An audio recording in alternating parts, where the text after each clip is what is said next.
Greetings, everybody. I have begun to do a new thing. I set the time that I'm going to speak before I even know what I'm going to talk about. I have a general idea of what I want to talk about, but I set the time so I don't go too long. And so I've set this for 12 minutes and 8 seconds. Let's see how the Spirit works today. Now, we want to talk about some things that, I wish more people would talk about.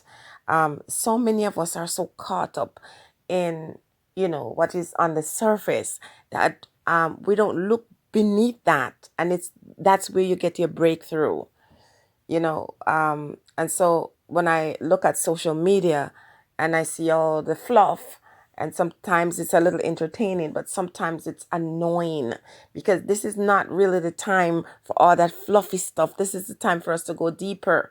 So if you are the type of person who wants to go deeper, who always have these questions and no answers, who just is not satisfied with what you're seeing or hearing, then this one is for you. Now, we're going to talk about some deep things. And the first thing I'm going to talk about is the fact that we are programmed as human beings.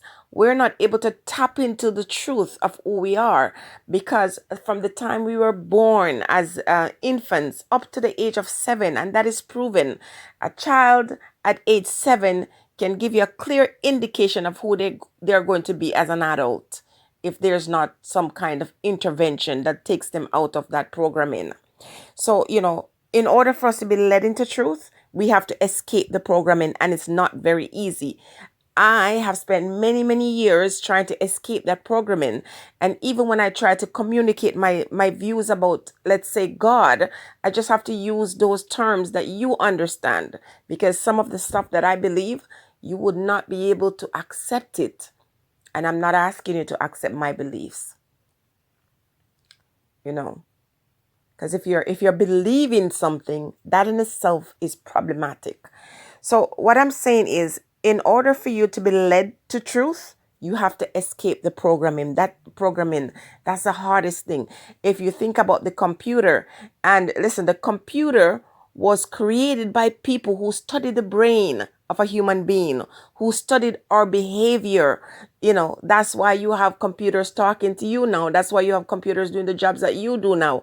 That's why computers are in the airport that is checking you in and out. That is why the plane is run by this. It is a memory. It simulates the activity and the brain waves and stuff like that of human beings. And as is the case with the computer that is programmed, if you are programmed, you're going to always have to rewrite those programs and bring them into the modernity. If you change the way you look at things, the thing will change regardless of what it is. No matter how terrible the situation is, if you change the way you look at it, it changes. The universe in this time is expecting us to arise and to reclaim our place in the world. We are so lazy. And that's why you have folks who are prepared to do certain types of work. They will come out and do work that will lead you to destruction because they recognize that you don't like using your brain. The computer's brain is more powerful than the human brain these days. We need to gain knowledge that will give us the opportunity to rise up and to demonstrate or proliferate truth in this time.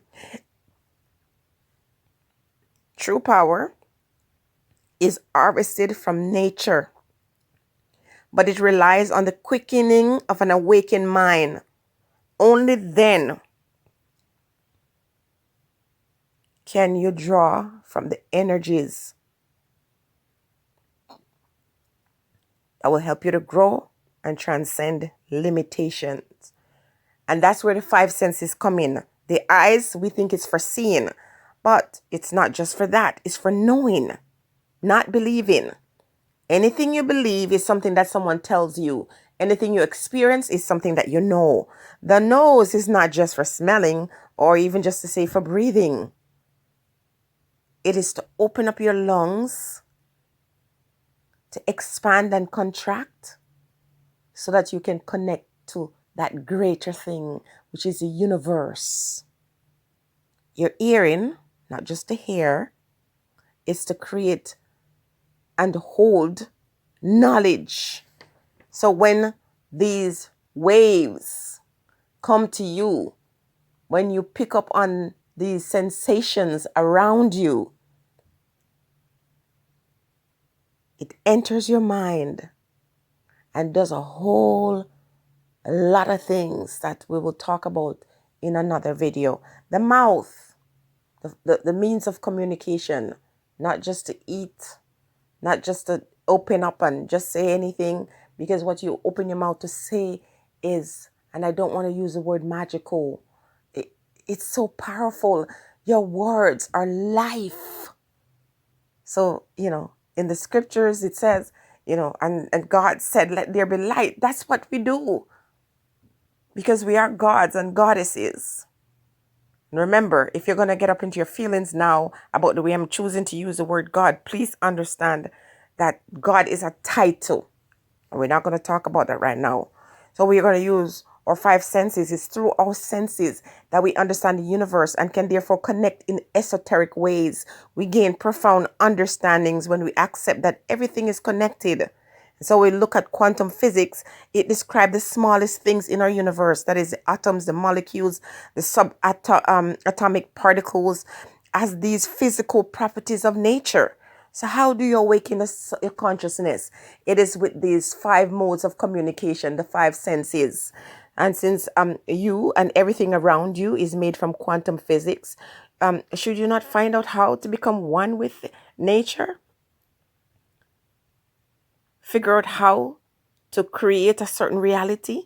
Since we are surrounded by this electromagnetic energy, how can we use these energies to rise our vibrational frequency? Many of us are way below that. We're not able to rise it because we don't understand what's happening. We don't know the steps to change the way we look at things, to cultivate awareness, to release and let go of all the things you think you know. A lot of what you think you know is not the truth, and they have to be relinquished. If you believe something, then there's no opportunity to know. That's the first thing I want to remember in this. For what you believe is introduced by others, and what you know is what you experience. What is your intention? We draw to ourselves success or failures, negative or positive, is activated by our intention. So when you look and you see some people going through some rough things in life, it is their intention that brought that to them, and they are not even aware of it. The moment you start talking about, oh, I'm so afraid of this, I don't want this to happen, it becomes your intention and that thing will happen. A lot of other people in the world are going through a lot of stuff. A lot of us are going through a lot of things, and we don't realize that we are drawing that to us. Even though folks might lay some, bad traps for you, and you might fall in them, while you're in that, when you fall down in that hole, is what you do. Now, again, this is timed, and I'm up on 8 minutes right now, and I'm going to come back because I'm talking a lot today, people. There's a little story about a donkey whose master said, you're too old, you have no use, and threw it down a well, and started throwing dirt on top of it. And the donkey started stomping on the dirt every time the man threw it down. And every time he stomped at the dirt, of course, it's rising until it gets to the very top again. That's what you have to do when folks start throwing dirt on you. You stomp on that, you step on it, and you let you rise to the top. If you really want to get to great heights, where you can see the enemy, you can see the devils in the world, you can see the stuff before it happens, is to understand that your friend is nature. Only nature can truly lead you and teach you. And when we talk about the spirits, people get so scared. Why are you scared? Because you're hyped up and hung up on religion. Or first slave master was the Arabs. They gave you Islam. And the second was the Europeans, and they gave you Christianity. And we are so inundated with it and so overwhelmed with it, and we are harming each other and destroying each other with the very thing that was used to keep you in bondage. It's just a crazy thing, Again, understand the five senses and how you can use them to activate nature to do your will. but there's a lot of things, a lot of work you have to do on your inside. You have to clean out your inside. It's like you have to take a purgative. Is that what it's called? Back home, they say wash out. You have to cleanse your heart, cleanse your inside, clean out your inside before you go for this new diet. Because it's like a diet for you to accept the truth, to release yourself from the programming. You have to get someone to come in and remove all the virus, because some of the things that we're thinking about or our behavior is like a virus. This virus that they're talking to you about now in the world is a computer engineered kind of virus.